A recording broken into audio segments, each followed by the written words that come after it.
Well, good afternoon, everybody. You're in for a treat this afternoon. I appreciate you joining us this Wednesday afternoon. We're going to have an interview with one of our medical billing business owners, Heather.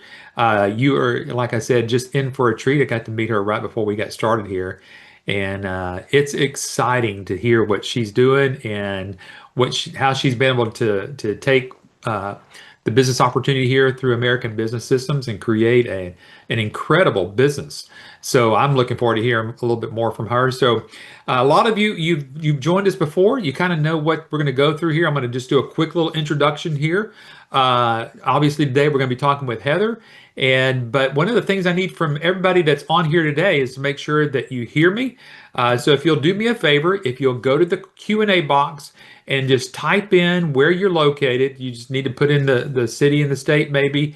It'll tell me your name and everything else over here on the other side. So if you don't mind doing that, that helps me to make sure that we're all communicating and you know where the question box is so you can communicate to us and we'll be able to answer or get some of those questions to Heather and have her answer those back to you. So we've got folks all the way from Arizona. Carla's from Arizona. We've got Shannon from California, Martin from Connecticut, Don from Texas, Yogita from Houston, Texas, Catherine from South Carolina. So good. Thank you for joining us this afternoon. I appreciate you participating and putting that information in there as well. All right, folks. So one of the things I want to do is introduce myself. My name is Eric Auger. I'm the Director of Learning and Engagement. I'm the one that you probably see most every Wednesday on our Wednesday webinars, kind of going through topic by topic. And one of the greatest things I like to do is what we're doing today, which is interviewing someone who was sitting right where you were, probably watched several videos, watched and participated in several other webinars. And so we just want to make sure that you get to engage with Heather this afternoon as much as with Adam is going to be on here with me as well. So remember, as you go through the presentation, you're going to see some slides that are going to look like this, or just to remind you that you can certainly ask a question, and we'd love to hear from you. Let me introduce to you Adam Phillips. He is our CEO here at American Business Systems. He's been at the helm of this for a little over 5, 6, maybe even 10 years by now. But he is also a contributing editor or provider for articles with the Billing and Coding Advantage magazine. Folks, if you're not signed up through that, just go to BC Advantage. You'll find that. Just do a Google search on that and make sure that you get on it. There's a lot of other great articles on there. But Adam gets to participate 2 or 3 times a year. His most recent one that at least I know about here right now is the one that he recently wrote on practice management and just the shrinking private practice and why billing expertise can be a lifeline to those doctors. I think he's got another article that's trying to come out before the end of the year, and I know he's got a couple others that are going to be coming out soon. But he also wrote another one last year, which might pique some of your interest, and it's about AI. Will the advancement of AI take over my job as a medical biller? So you're going to want to go back and research that, but you'll find out that AI, just like what we're using today and every day of our lives now, practically, we're using in some capacity. It's more of a help that you'll find than a replacement. So I think that's what you're going to find here with medical billing, and I'm sure we can have a little bit of discussion about that throughout the day. He is also the founder of an organization called MIRMA. Now, MIRMA is the Medical Revenue Management Association of America. It is this group that you'll be a part of once you've completed all of your training, and it is also this group here that certifies you as a certified medical revenue manager. So if you got any more questions about MIRMA, please get back with your sales rep that you're working with here. They'll kind of walk you through that a little bit. There's a full board of directors that is associated with that, and you'll clearly get your certification from that organization. So whenever you're out and about, you're doing your marketing, I'm sure that you'll hear from Heather that you'll know that you can put that CMRM after your name, and that's your credentials there. So, folks, without much more ado, I'm going to bring on Adam this afternoon with me. Adam, it's good to have you here, and you're styling with this mustache. It's a Oh, good-looking thank guy. you. Yeah, thank you. Thank you. Glad to be on today. Appreciate you Yeah. having me, Eric. I'm really excited about this one today. As you're going to see pretty soon, Heather is a very, very busy woman. She goes from meeting to meeting to meeting. So I'm excited to be able to lock in just a tiny little bit of her time and kind of give her story to everyone today. So it's going to be good. Yeah. So Heather, why don't you go ahead and join us there on the video and unmute your mic, and we're just looking forward to having you here. Heather, it's good to meet you. Thank you for joining us this afternoon. Yeah, thanks so much for having me. I appreciate it. Absolutely. Adam, I know that you've got a lot of questions that you want to start tossing at her, but I also want to remind everybody again, if you got questions that you want answered, feel free to put those in that Q&A box. So Adam, I'm going to kick it back over to you. All right, thank you. Well, yeah, everybody, as we go here, just type in any questions you'd like to ask Heather, and we'll get to those when we can, when we start seeing them coming in. Um, Obviously, we've got you on here, and I'm excited to talk about the fact that you've built an enormous business that's doing really, really well, and we can get into the details there. But let's kind of just take it back to the beginning, and maybe if you could just briefly share, what inspired you to start a medical billing business. Give us a little bit of your background and what led you to get something like this going.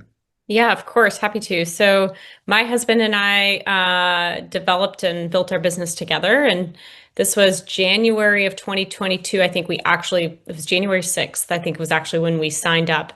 But those first few months prior to that, we were going back and forth, just trying to figure out what, best suited us. I will not lie. We were looking at franchises. We were looking at wireless car washes. I mean, all the things. I've got a Mhm. healthcare background. My husband's got a software, business sales background. And so for us, finding your team and kind of finding the program was what made sense to us, and it just fit. And it's funny, we were actually having a conversation this week, trying to just think through those first, few weeks, few months, and just realizing how far we've come. I even had written down, goals and all of this stuff. And it's just somewhat a little unbelievable that, we are where we are. Again, it's been a lot of hard work, but it's been really fun. Yeah. Now, do you remember what your criteria was for a new business? Did it have to meet some certain criteria? And did I guess we met all that? Yeah, you did. And it's funny. When you think about medical billing, it is one of those reoccurring businesses. And looking back, I'm like, oh, that was a very smart decision. I wish I was, had that forethought back then. I think we didn't, but it is one of those things that once you sign up a client, right, and as long as you do a good job, and as long as they stay in business, that business, you don't have to work for it again, right? If I go sell T-shirts or a product or something, I'm constantly asking for somebody to come back and buy it again. So your marketing efforts for repeat customers is just very different in this business. Again, I am in healthcare. My husband was in business sales, so it also just kind of fit and bridged both of those talents. Granted, I think with the right marketing and approach, you don't have to have both of those, but they were helpful for us. And I guess you like the fact that there's no territories, no royalties, none of that traditional Oh, all of franchise those stuff. things. Actually, Yeah. when we were meeting with the franchises, there was, like a traditional franchise, all of those fees, and also they told you where you had to be. Mm. I think you know me well enough by now. I don't do well with that, so I didn't. I didn't want somebody telling me, "Oh, you have to go to this conference in March for a week," and that's just not my style. So this kind of fit those buckets of not requiring us to be somewhere. We kind of, we were independent, but we had the support, we had the introductions, we had the classes that my husband took. So Yeah, so let's kind of set a little bit of a timeline as far as you guys made the decision to join us. And then it was just your husband that went through the training. Was it the online training at that point? Or uh was it in person? I don't it was remember. not in person. Yeah. It's 22. So it was like just right after COVID. So it was in on calls, and Yeah. he did all of those. Again, his background wasn't in healthcare. So for him, that was really important. And we didn't really start marketing, I would say, until March or April of that year. So again, January is when we signed up. March, April was when we started doing some soft marketing because he was still taking the courses, and we had kids. He had actually quit his job to do this, and Okay. and then we got our first client in June and started billing for them in July. Okay, great. Yeah, so that was my next question. So you started marketing a couple months after training. Yeah, I would say soft marketing. Like we were Oh, kind of making some posts in Facebook groups, but I didn't really have a true marketing approach until like May, June. Yeah, And that's when we started our podcast. And then that's when we got the first client in about a month after that. that's awesome. That's awesome. So let's see.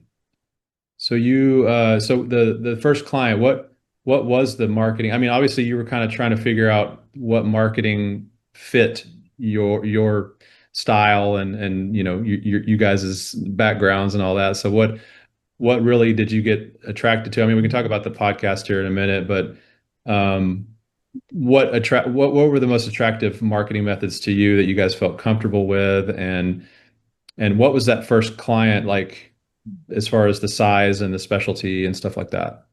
Yeah, and there's, knowing what I know now, I feel so much more comfortable with marketing than I did then. Yeah. And so I just want the listeners to know, like, it was messy in the beginning. We didn't really know what we were doing. We were figuring out as we go, and that's okay. Like, you don't have, I think the being 100% ready for anything in life, is oftentimes it's too late, right? So it's okay to jump into things and try and figure it out. And we were very much figuring it out. And I knew enough about RCM and enough about healthcare that I could join Facebook groups and answer questions and recommend advice. Now you have to be careful in those groups. You can't say like, "Oh, come work with me." You kind of have to there has to be a soft touch. And so that's why I was kind of calling it soft marketing. Mhm. We didn't run ads. We still have never run an ad. It's just not our approach. I mean, and when you think about marketing, right, there's cold outreach, there's warm outreach, there's organic content, and then there's ads.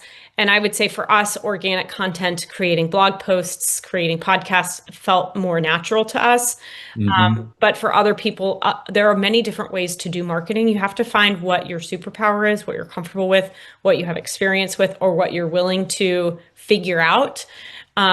And we had a lot of really good books and podcasts that we were really leaning on to help teach us this. Obviously, the classes that with ABS helped give the framework of the business, and then we kind of dove in from there. Yeah, that's great. I had a question, then it flew out of my brain. You got any questions, Eric? We, Well, I know that one question may come up here, and you've already mentioned that you had a healthcare background, but your husband has a kind of a software sales yeah. background. Did you find that healthcare background a little advantageous for you, or a little bit more of a hurdle for you? I would say advantageous, but not necessary. Advantageous in the sense that you have to gain trust with anybody who's going to purchase anything from you. And this is business in general, right? This isn't Sure. Yeah. billing. And so you have to figure out, okay, what is your knowledge? What is your skill set? What is your superpower that you can help kind of connect with your clients or your potential clients? And then those sort of things are what enable you to gain the trust for somebody to come and say, I want to work with you. Sure. And that takes time to But did figure. you have a background in medical billing? No. No, Okay, so you no, didn't no. have a I was medical I was billing I Just was gonna background. ask. healthcare. That's why I Sorry, wanted to, healthcare. yeah. Healthcare, not medical billing. No, no, no, just healthcare. Yes. Yeah, Okay. I was going to Sorry, ask that I same question in apologize. a different way. I was going to ask it in a different way. That way being, we get a lot of comments from people that are like, "Oh, well, she's in healthcare. Of course, she was able to Yeah. make this work." And I mean, you just said you weren't in billing or revenue cycle management specifically, right? So not necessarily that much of an advantage. But you like you said, you have enough knowledge so that you can return knowledge to other people and give them helpful information, which is what you've been doing, and that really has led to where you are, becoming more of a trusted advisor than just a medical billing salesperson or whatever. Yeah. And I know healthcare operations, so that helped. But again, there were other pieces I didn't know. There are other parts about RCM that I didn't know. I think when you think about a business such as this, or really any business, you have to figure out, okay, what is my zone of genius? What am I really good and talented at? And Yeah. everybody who's listening, you all have your zone of genius. That may be marketing, that may be business, that may be sales, that may be process, that may be finance. Whatever that zone of genius is, you have to then say, okay, that I know really well. How can I apply that to the business? But then identify, okay, who's going to teach me the other parts of the pieces that maybe aren't my zone of genius? For me, it was RCM. I didn't know that in the beginning. I've spent a lot of time learning a lot about that. I've spent a lot of time learning about marketing. I've spent a lot of time learning about sales, whereas ops and finance were sort of things that I knew and did well. So That's a great way to put it. Like, Absolutely. understand what your skill set is, and then have other people maybe that's as soon as you can. You like that's what I do at ABS. Like, I'm not a numbers guy, so I hire people that are way smarter than me with math and numbers, and they help me crunch all the numbers. And I'm more of a big idea guy. So yeah. And for the listeners, like you may be a visionary and that's a really good skill set, or you may be more somebody who really good at operations and you can process workflow, anything. Okay, great. But then who are you going to surround yourself with? Back to your original question about our first practice, right? So their family practice, I don't know, 5, 6 docs, they're still with us today, oh wow. which is really cool. And we immediately hired somebody to be a biller at that time. And actually, she's still also with us. She's a 1099 for us today. And at that time, that's what we were prepared for, right? I think when you're thinking about business, you're like, oh, how am I going to employ people? How am I going to do payroll and all this stuff?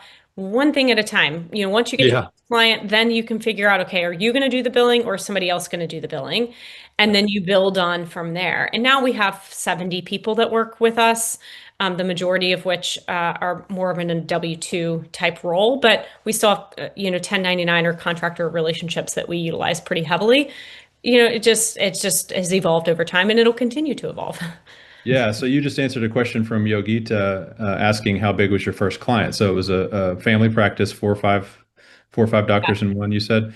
Yeah. So, and then there's another question kind of related to that from Troy. But I wanted to ask if it had just been like a solo practice, were you guys thinking, well, we could probably just do it ourselves, the billing work, or did you always, we're going to immediately hire somebody? No, You didn't want to do it. our intent was always going to be to hire somebody. Yeah. Well, maybe in the very beginning, maybe Troy thought he was going to, but we quickly realized that we would be better suited building a business, Yep. because our zone of genius is the business, the sales, the kind of that visionary, like you, high level. And I was at the time still working. I am still working today. Yeah. So yeah, that's how we built it. Again, there's Yeah. many different models around how you do this. So Yeah, a lot of people really get hung up on well, I've never done billing. I can't learn it. I won't know how to do it. And it's like you really got to think bigger. Yeah. You got to be the owner of the business and have That's other right. people that already know what they're doing that part. correct. We Um, we wanted to invest in a business that was going to be more of an ownership situation, right? right. Versus I'm buying another job. Yeah. Yeah, there you go. Now, and that different people may have different ways of approaching that, and that may be on different timelines. But for us, that was a big part of this, right? Yeah. So Troy was asking how many hours a week do you spend doing the medical billing and how much time for meetings with clients do you spend, et cetera. So, I mean, do you have an idea what your team, like what kind of time that your team is taking to do the work? So we have a director. So this has evolved over time. So I think it's important to recognize what we have today was not what we have. So I'll kind of give a little stair step.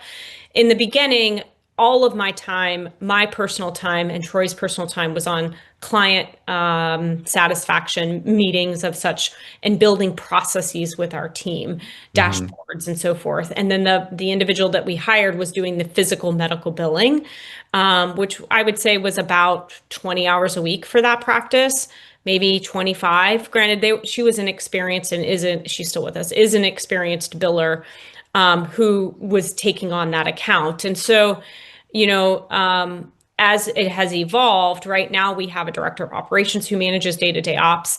We have managers kind of in that middle who are working with the clients directly. And then we have billing staff underneath that then manage the day-to-day billing. Okay. So I'm sorry, did you say it takes one biller X amount of hours to work with one doctor? I mean, do you have those specific It's numbers? very different depending on Yeah. the subspecialty. So I hesitate making those broad assumptions. Yeah.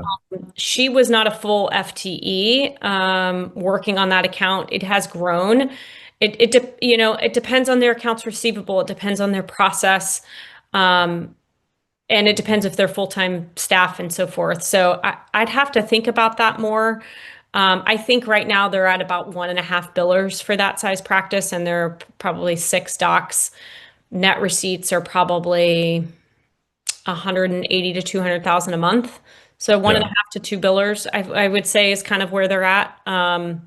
Plus customer service, plus we do some higher level data stuff into a data dashboard that we've kind of done a proprietary thing with. So we've kind Okay. of added things over the years. Yeah, I mean, we tell people the real small solo practices that are easy to do, you could file a claim in just a couple of minutes, one claim. It doesn't take much. Yeah, claims entry is super easy. I mean, I say that with a grain of salt. You have to know enough about submitting the claim and understanding, are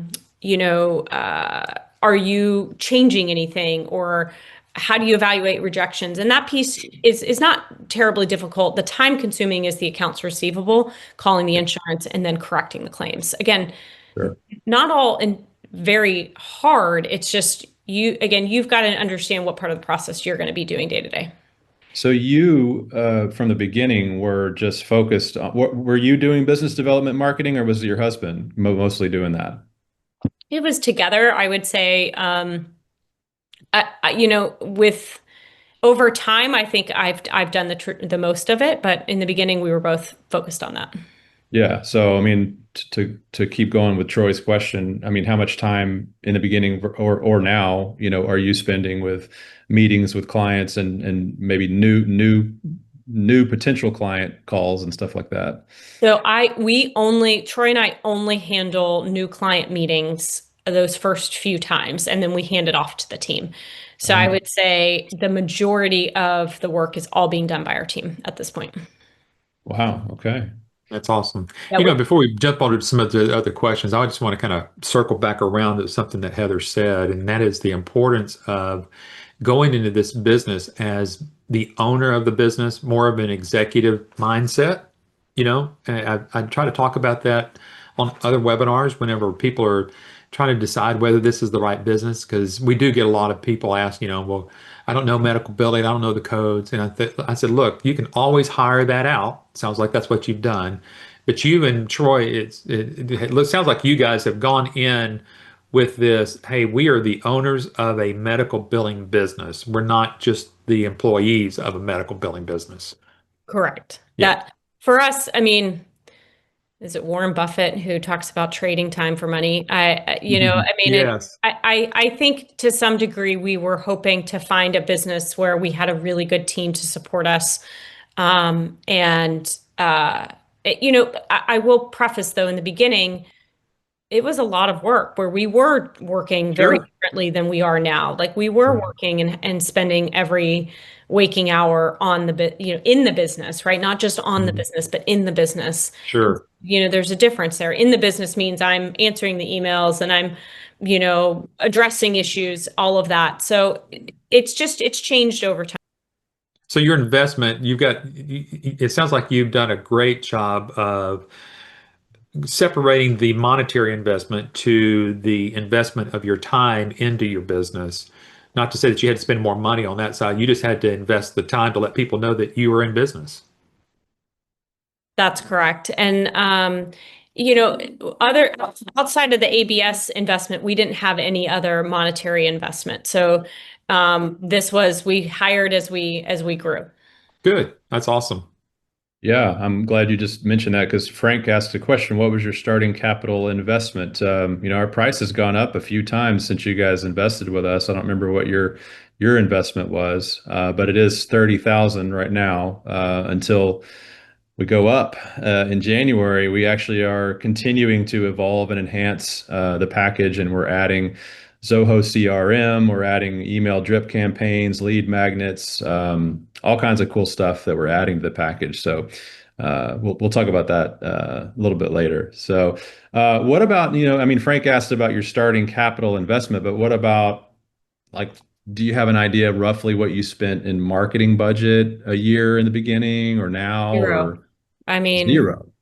yeah, I still don't, we still don't, we just get the podcast. I don't do ads. I Well, mean, talk. other than like learning materials, I mean, like I invested in books and podcast, it was mostly books, Yep. just to learn some of the more marketing. Like that stuff just was not something I knew how to do. Um, and now, there are things I have found over the last year that I wish I had 3 years ago. Like, I mean, I think I talked about this on one of our last calls. Alex Hormozy, his podcasts, he's got free courses, and it has nothing to do with medical billing, but it has to do with just building a business Hmm. and marketing and offers and sales, and all of that stuff just fits in nicely with the medical billing courses and material that you guys have. So it's just like it was an adjunct, and it's free. And Yeah. so, we needed both, right? We needed the ABS system, we needed the classes and everything that, Troy took, and the resources that we had, plus, kind of some of those free resources. But yeah, we don't spend anything on marketing. So did you go door to door and knocking on doors and cold calling doctors? We did not do cold outreach. I did. I mean, maybe we did some cold outreach. Now you can be very successful with cold outreach. Cold outreach can be a very successful thing. I think, Alex, Hormozy, for example, says 100 cold outreaches a day, and you just flex that muscle and you get better at it. For me, it was easier for me to make 100 minutes of content. As you Yeah. guys can tell, I can talk. So I just talk, and that just seems to work. So for us, that's how we did it, was through organic content. Yeah, the That's cold awesome. calling is a tough gig, man. You got to Yeah. be, and you just hit it right on the head. If you're not doing 100 cold calls or visits a day and sticking with it, I mean, you've got to be hardcore about it to see any kind of results. You can't just go to 10 offices and hope that something's going to happen. So that's a good point there. Yeah, and Uh, I love to hear what you're doing on the content side. I mean, that's obviously this is the world in which we live in is, you know, Yeah. pushing out content. So it sounds like you've hooked into something there pretty well. Yeah. I mean, yeah. you give value, you give value, Yep. you give value, you give value, you answer the problems that are what your client is facing, and then you ask, or then they ask to work with you. But I think the struggle is you ask before you've given any value. You ask for them to work with you before you've given value. Give value first, right? What Yeah. problem can you solve for these folks? And then they're going to want to work with you. And then you can ask, right? So I think it's what you give 2/3 of the time, and then you ask 1/3 of the time, Mhm. and then that, can help build trust. Well, since we're talking about the podcast, I'll ask this question here from Sarabjot. What did you talk about in your blog posts and podcast when you didn't know billing exactly? I'm posting twice a week using AI to create content on LinkedIn and writing blog posts. What else can I talk about or share to gain more attention from providers? Anything else I should do to grow my business? FYI, I don't know billing, but I do understand RCM. And I forgot to tell you, there are some licensees, existing licensees on this I webinar. see So a that's few, why, and I know a yeah, few so of that's why he's asking that. Yeah, so he knows them. RCM, he says, but doesn't know billing necessarily. So any thoughts on, like, what are you doing in your podcast? What are you saying? So we are just solving business problems, RCM problems. So if you know RCM, then talk about RCM, right? Talk about the process, talk about the risk, talk about the claim uh, struggles that people may have, right? Identify what is the problem that your client could be having, and then solve that on the podcast, or solve that in the blog, or solve that in the social media post. And again, people always, and this is from Alex, so I cannot take credit for this, but Alex Hormozy, but people get worried about, I'm going to give so much value that people aren't going to want to come and work with me. That is never going to happen. They're not going to do anything with the information. They're still going to want to Yeah. work with you. So give, give, give, and then they will ask. Right. Boy, So that talking sounds about, so familiar, Adam. It sounds just like your dad talking. yeah. So talking about denials, like what causes them, how to fix them. Yeah, Yeah, just stuff like when to that. hire people, how to think about revenue, how to think about what metrics they should be measuring, what benchmarks for those metrics. The funny thing is, though, that you have to do so much volume that you're going to be it's a volume game. You kind of have to keep going and doing it 3 4 5 times a week for 18 months. Sometimes you will get clients before then, of course, but it's flexing that muscle of learning how to do stuff over and over again. We were not doing it that consistently in the beginning, and it was not that easy in the beginning. This was hard. Now it's like a muscle that we know how to flex, and we just keep flexing it, and that has enabled us to continue to grow. Yeah, and if you work on your content for LinkedIn and blogs and stuff like that, I mean, at some point, because I think there's probably people on here that are like, oh my gosh, I couldn't do a podcast. Like, that just seems so scary, you know? But I mean, you get your content developed, and it sounds like he's already posted some things and got something there that's usable. Yeah, I mean, you just buy a cheap microphone on Amazon and start recording, and then you just publish it to Apple or whatever, right? Hey, there it is. Same one I bought 4 years ago, guys. It Oh, still same works. one. Wow. And it was cheap. I don't know, maybe $20, $30. We did not invest, and I still use it. And our podcast, I'm sure, was terrible in the beginning. So if you guys are Uh, afraid, go scroll back to podcast number one of ours and you can listen to it, and then listen to like the whatever, we're at 130 or 120. Good for wow. you. And I was not as consistent in the beginning. I'm more consistent right now. I go through ebbs and flows, and that's business. And you guys are Yeah. going to go through ebbs and flows. You're going to feel energized and feel like you can push, and then there's going to be times where, you step back, and that's okay. Give yourself grace. Yeah, I mean that's a good point too. Like you don't want to have to worry about it, but also it does need to stay fresh. If someone starts a blog, the worst thing you can do is stop posting, and then you go to someone goes to your website and they see that you hadn't posted in a year. That's not a Yeah. good look. That's not a good No. look. No, we So never yeah, dropped down less than a month, once per month. yeah. Um, and then there was the majority of it we were doing once per week. Right now we are doing it twice per week. So yeah. And you probably use some little editing software or something, and then put an We have intro song in there, and that's it. Yep, we have an editor.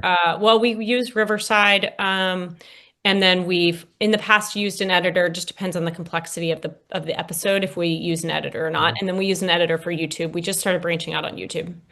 That's so cool. But I mean, anyone who's on this webinar, if you're just like, nope, that's podcast, that's just too far, too much, you can still come up with content. You can send it out in different ways. Like I'm on your email list. I got on your You're email on my list. email list? Yes, yes. And Sorry. I get emails. I get emails and I'm Welcome. just like, they're very well written. They're attractive. They're just like, wow, that's like something I can do if I had a practice and trying to manage my own billing and stuff. There's some tips in here to make it better. Oh, but also if I don't want to mess with it anymore, I can click this button and have Heather do it. So really cool, really cool. So it's very easy to set up email campaigns in that Zoho CRM thing that I mentioned that we've got for people now. So there's ways to get content out that's a lot easier than it used to be. Yeah, and I actually don't even write any of that. So I'm glad Catherine's doing a great job. There you go. She's doing a great job. Let's see. Chris was asking what specialties you bill for. Is it all over the place? All over the place. All over the place. We've got a heavy concentration in OBGYN and urgent care, pain med, cardiology, family practice, internal ophthalmology. I don't even know where to start. ID, infectious disease. Mm. We're all over the place. We've not niched down. I toy with that now, but I don't know. Yeah. Yeah, a lot of people, when they're first starting out, they'll get a couple of clients with a certain specialty, and then they'll start getting referrals from those specialties. And they Yes. just, lo and behold, they turn into an expert in that particular specialty, because Yes. referrals. So, And we have a lot of OB and our OB practices are large.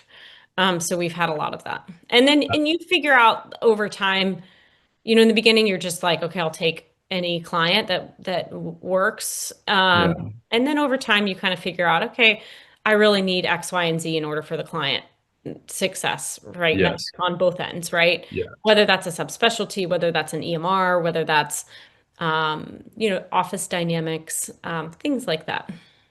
Yeah. So, I mean, obviously, you're at a point where you can turn down any client you want to if it doesn't meet your needs and is not going to be profitable and all that. So, Yeah, that's a good place to be. there's the Pareto, I think it's the Pareto principle where it talks about 80% of your, in this case, revenue, right, comes from 20% of your clients. And so you've got to start figuring out what basket are you going to put the eggs in? Hmm. And we've learned that over time. A question from Mahoob is asking, what was typical pushback you got from physicians? Can you think of any pushback or objections that you remember, and kind of how you approach those? I mean, so I think it's interesting. I think there's always going to be companies that are going to charge less than you. Hmm. Um, and we are not the cheapest. We are not the cheapest on the market. We're not the most expensive, but we're not the cheapest. I heard from somebody that I had met with that she compared herself like she's not a Walmart or a Target, but she's not a Bloomingdale's. She's kind of somewhere in the middle, maybe a Nordstrom's or a Nordstrom's Rack. And so Mm. that we did get some pushback on. Well, I can get this for 3%. Well, go for it. Like Yeah. Yeah. Yeah. go for it. So I think that's the major pushback, or we didn't have enough of their type of practice or their subspecialty on, we've never lied about, well, we don't have that practice. Our staff have, experience with it, but we don't have one of those. And that sometimes, made us lose a client. Again, you're not going to win them all. So Right. That's a really good point. I mean, our business owners, we teach them, you really have to know your worth and your value when looking at a potential client. And that's one thing that our support team is really good at, is helping our owners figure out how to put a proposal together that's going to make sure they don't leave any money on the table, but be competitive at the same time. The pricing and all that stuff that we help with. So, you want to take any of these other questions, Eric, that Well, came I in? just wanted to kind of also follow back up on that. I would think that Moboob hoping I said his name correct, was, I'm wondering if part of his question is asking, did you get any, kickback or pushback from any physicians? But it sounds like you're doing a lot of the problem solving through your blogs and through your podcasts and everything like that. So if only the only thing that you're hearing back from them is just pricing, it sounds like you're taking care of a lot of the problem solve issues through what you're already doing on the front end. yeah, I mean, yeah, I mean, we would walk through. So let me answer it this way. On the calls where I meet with them, we're working through their current process, right? And somebody Okay. asked about, do I ask for how many claims, they're doing? So we run through charges, receipts, denials if they have it, if they're tracking it. Some practices aren't, actually most weren't. And then accounts receivable, right? Understanding current state. Um, Now, that knowledge has come over time, right? We've gotten better Yes. at knowing what to ask and when to ask it. Granted, we knew those principles up front. It's just I've gotten better at how to ask those things. Hmm. Um, and I'm going to tell you, those first few clients, I really had no idea how many staff I was going to need. I mean, well, some of this was figuring it out as I went.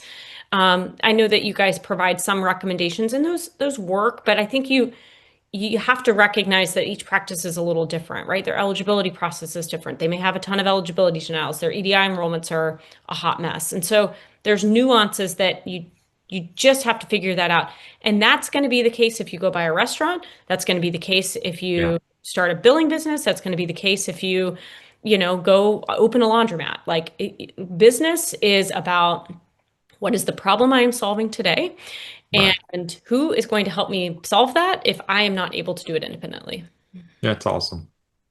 And kind of staying in line with hiring, Sheehan is asking, how did you go about hiring employees, and what resources and avenue did you use to find reliable help? Oh, trial and error. Hi- Hire slow, fire fast is my only Yeah. advice there. So, we used Indeed, we used Facebook, we used LinkedIn. I mean, all the typical places. Referrals became a big part of our hiring process now of like, oh, this person's really good, or you should try this person. We have high expectations for the people that we work with. This is a small business. Even though we've grown, it is still a small business. And so, everybody kind of has to have an owner mindset. And Mm. we pay our people based on, obviously many of them are salaried, many of them get a commission based on like the profitability of the company, and then some are paid as a percent because of how we structure managing our lower level staff, because I think we all need to be aligned. So you've got to really be clear on what is the role that you're hiring for, what is your expectations, how are you going to measure those expectations, what dashboards and metrics are you going to monitor to make sure that they're doing their job. And again, guys, this didn't all come on day one. So I'm sharing experience that has come over 10 years of being in healthcare and 4 years of running this business.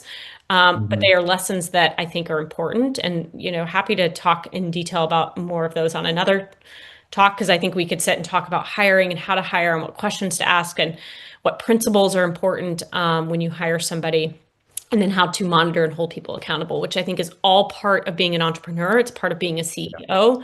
And that skill set, again, is something you need to learn. It's not, I don't think, something that's innate unless you're bringing that over from a different career.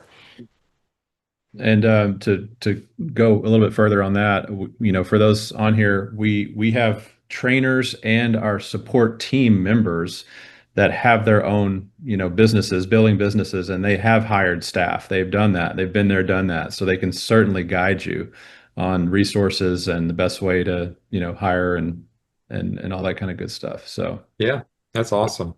yeah. I think we kind of just touched on it, but Troy was asking, should I ask the client how many bills are processed a month to understand how many medical billers I will need for each account? Yes, the answer is yes. So Yeah. I would claims volume or number of patients seen per month, charges, which charges, as you guys know, right? People can charge anything, right? They could charge $100, they could charge $1,000 for the same CPT code, but it gives me an idea of, okay, charges, adjustments, receipts, and then accounts receivable, and then denials, because that's going to be your heavy lift.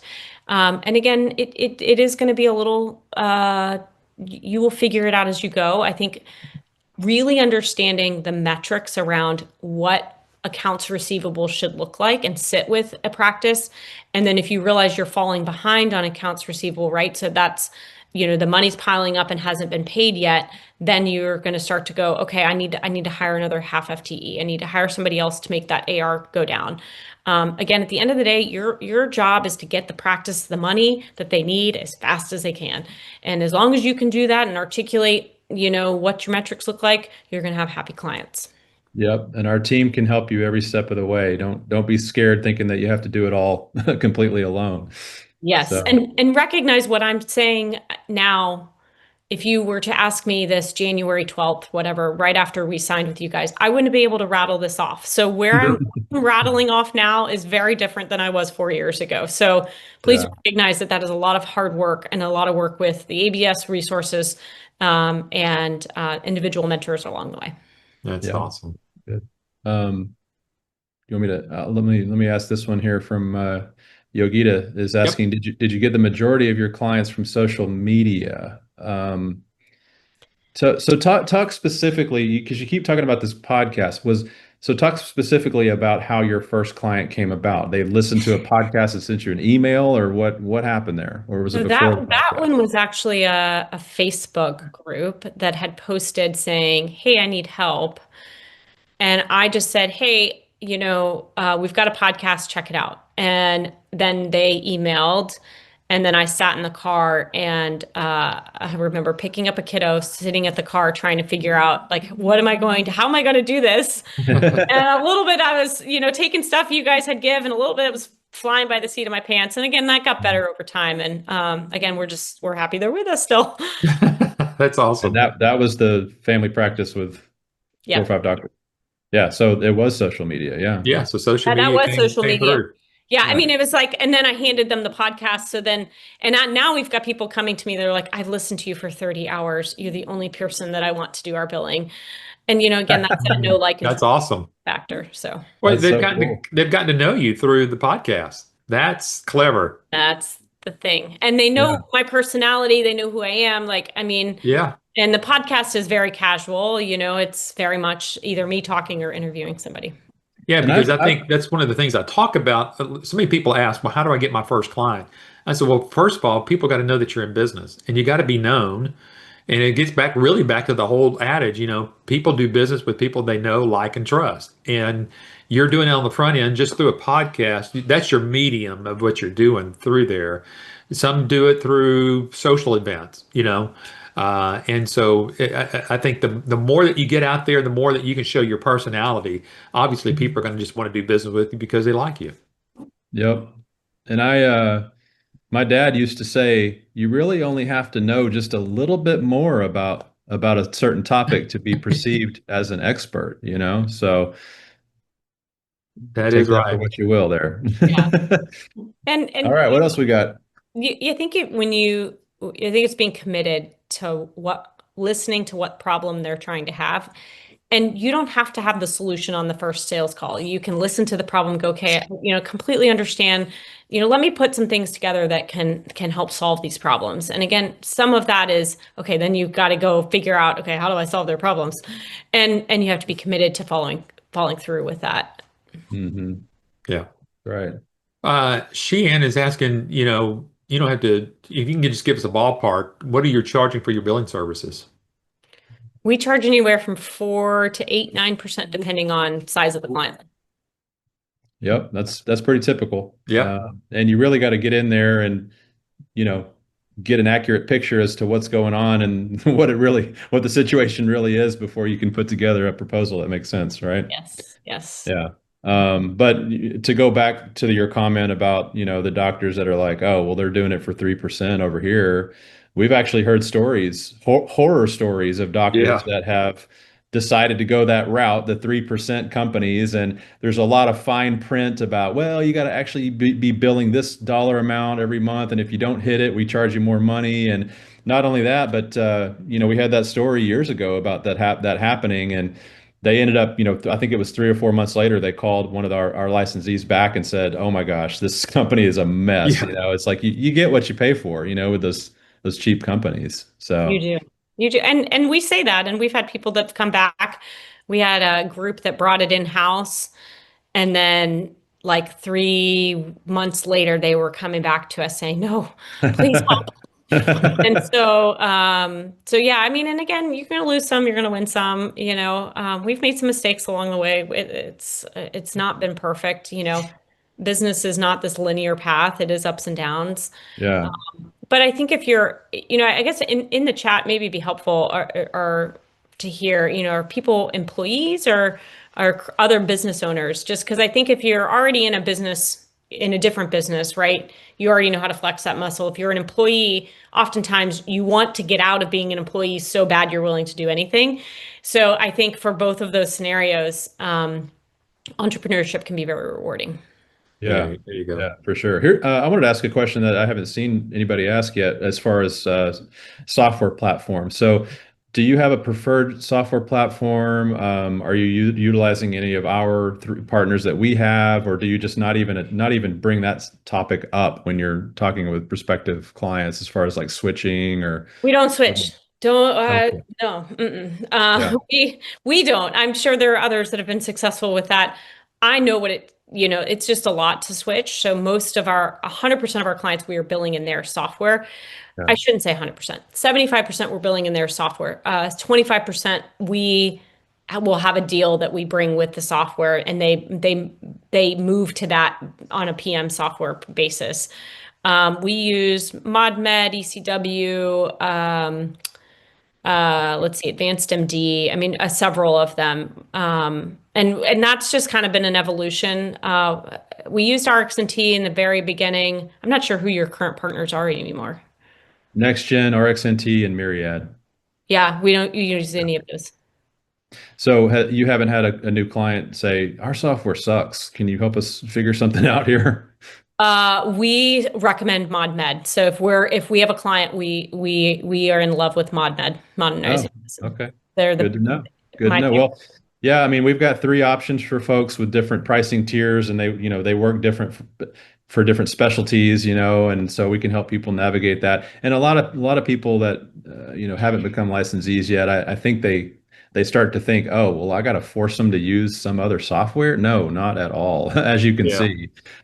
So we can help you navigate whatever platform they've Exactly. got, and yeah, make it work. And and I know some people are would, some companies will have like one software that they use and they have people move over and that's been very successful. So I think it just depends on your process. We have gotten into some EMRs where I'm like, oh gosh, we need to change them, but Yeah. and we refuse to work in Athena. So There you Oh, go. That's okay. tough. Good to know. Yeah. Let's see. Troy's asking, can you do dental? Is that considered medical?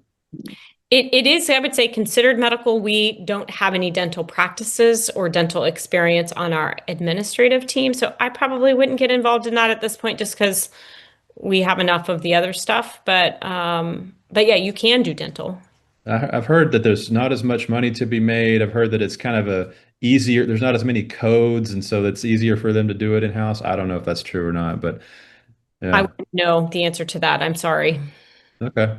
Another question here. Do you post on YouTube as well, or Yes, your podcast, or is it just audio only? So it you, was. Yeah, it was audio in the beginning only, and then now we put it on both. You do cool. video? Yes. Yeah. Okay. Oh, so you got the cameras going now, the Cameras, microphone. the lights, all the things. Now, is that in your I'm in my home home? office. Hmm. Okay, so let me ask that question. With all the staff and everything, do you have any physical offices? Everyone's remote. Everyone's Everybody's remote. remote.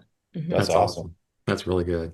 Very cool. You don't have that huge expense to No, pay rent and all that stuff.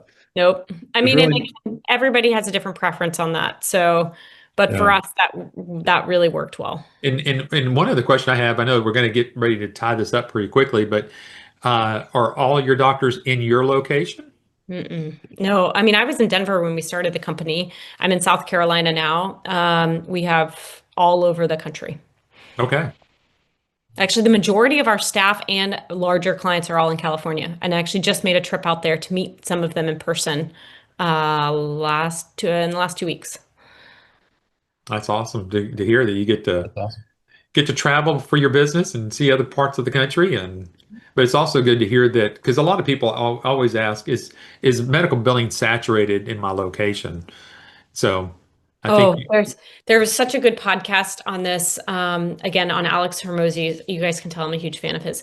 On his channel, yeah, in the last like 2 weeks, and he has a whole video of like 30 minutes talking about saturation and how that is not accurate in 99% of businesses. I mean, unless you're in Hmm. a very small town in this very niche business and you've got five other of whatever that business is. I mean, y'all, medical billing is nationwide. So I mean, and that's why I come on here. I'm not afraid that, we're all going to compete with each other. Like we're all in this together. There's plenty of doctors to go bill for. And, we're never going to get that big to where so again, that's never an issue with this I, business. I think one of the key things with that is the barrier to entry is very low. There are a lot of people trying to do medical billing. They're just doing it very poorly.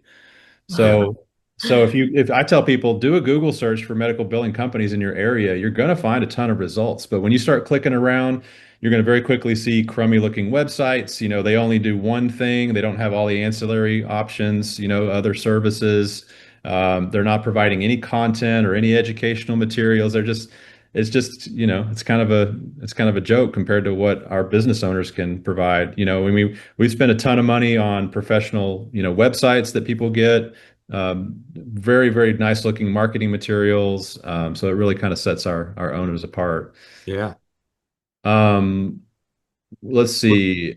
What do you got, I'm just Eric? going to let you know we're coming up to the ready to kind of start winding things down here. Do you want to take any more questions, or do you want to? What do you? Just a couple more here, and Okay. then we're gonna have to, yeah, sorry guys, we'll have to wrap it up. But Fred was asking, did you join any local groups like your Chamber of Commerce or anything like that for your community to kind of get your name out there?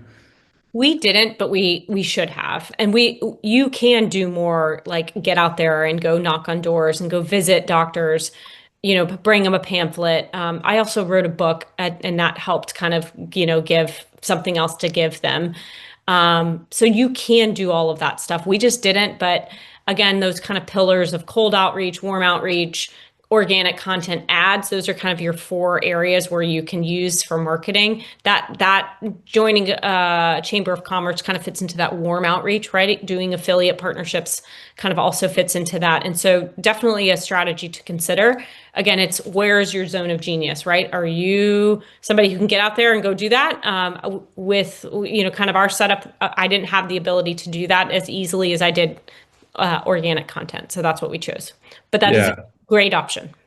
I think so. I think becoming a part of your local community in that way Mhm. makes sense. I Yeah. don't play golf, but if I did, I'd be out there golfing and meeting doctors and all that stuff. Maybe I would learn. Yeah. Do you mind? Ellie is asking the name of your podcast. Do you mind if anyone Oh, checks that yeah. out? Nat MD.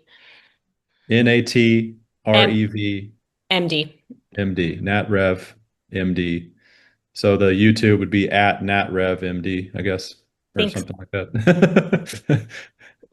Or I that's the should- website. That's your website, Yeah, I mean, they're natrevmd.com. all, you can get on there. They're all, yeah. I'm fairly certain that's, if you Google Nat MD, it'll pop up. Well, I We, Awesome. look forward to hearing it myself. I So might go listen. the final 60 seconds here. You want to just kind of real quickly summarize where you're at, how many clients, how many staff? I mean, can you kind of just sum it up where you're at right now? Yeah, so started January 2022. We have a couple hundred docs, maybe 30 practices, 70 employees. We're in the seven figures from gross revenue. And yeah, we have an executive team starts with a director of operations all the way down to, frontline billers that we work with. That's Holy awesome. moly. That's Wow. awesome. Wow. Congratulations. Thank you. Very cool. Here's the last thing. Any motivating advice for new business owners? Don't be afraid of hard work. Don't take failure as something that you should stop. And just try and enjoy the process. Find mentors who can help you leverage the ABS team, and you can make this work. Love it. Fred says go Gamecocks. I don't know, some sort of South sports ball thing. Carolina. I don't sports Oh, ball. I'm I not. don't know. We're Georgia Bulldogs, so but yes. Yes. All right, And Heather, thank you so much for your time. I know you're super busy. I appreciate you being on here, and yeah, we'll chat later. We'll catch up. Thank you so much. Cool. Thank you guys. All right. Have a good night. Have a great hey, night. thank you so Thank much. you. Appreciate it. Bye.